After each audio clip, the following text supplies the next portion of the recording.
And we're back, everybody. So now that we have created the spicy California stacks, as you can see, it's on the place setting of the table, it is now to try in time to create the ambiance. So this is now going to be bringing in your textile as well as your audio.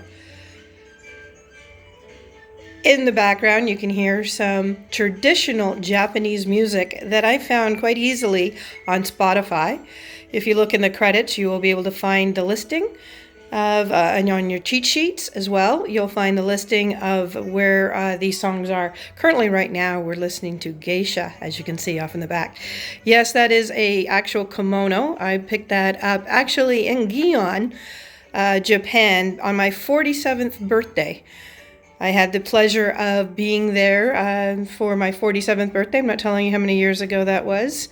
And we were invited into a traditional lunch. And as you'll see through the slideshow of photos, you'll see that we were able to sit down with a couple of the gals who, one was an apprentice and the other was actually just graduated into being an actual geisha.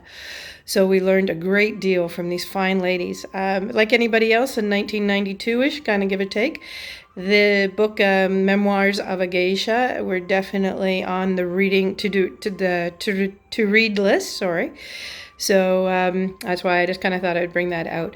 But this is a typical style that you could actually dress your whole entire dining room. Of course, this is one setting. Depending on how many guests you have, you can certainly add it out. The placemats I did actually get in Japan as well. That is the cherry blossom. So things that remind you of Japan. Of course, straight in the middle we have sushi that we worked on in the kitchen.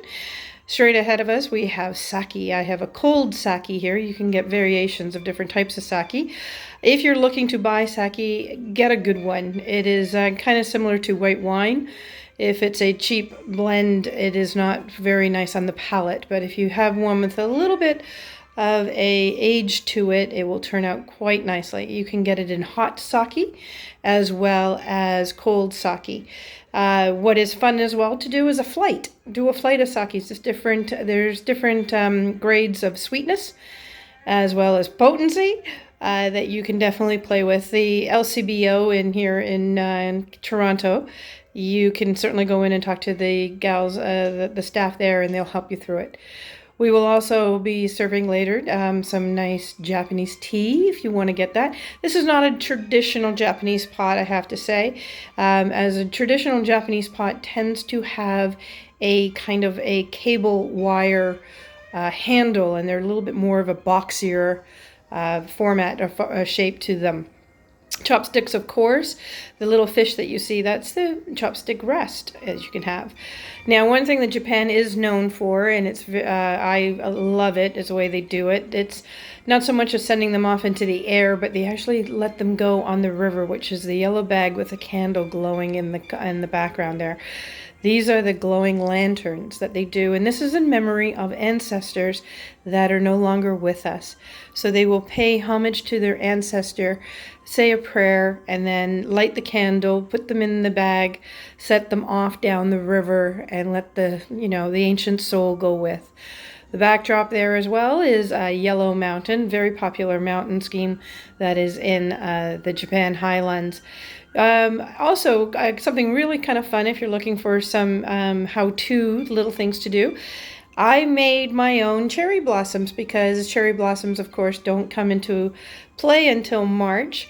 And as we're in October right now, I thought, how am I going to make cherry blossoms? Well, thank goodness I live right beside a park. So I was able to find a really nice branch. And then I was able to also go to, of all places, and anybody that knows me, my favorite store on the planet, the dollar store.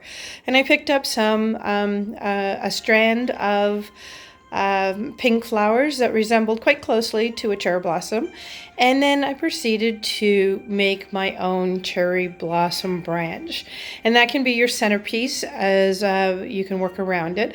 Of course, as I mentioned, that is a kimono that did come from Gion in Japan. It's a properly one designed for me. It was created, and if you're lucky, maybe you'll see me in it later on in this collection of videos as we have going. Well, that's just a little bit of the ambiance. As you can hear, the music is still playing in the background, which are using the traditional Japanese. It's kind of like, it looks like a guitar kind of going.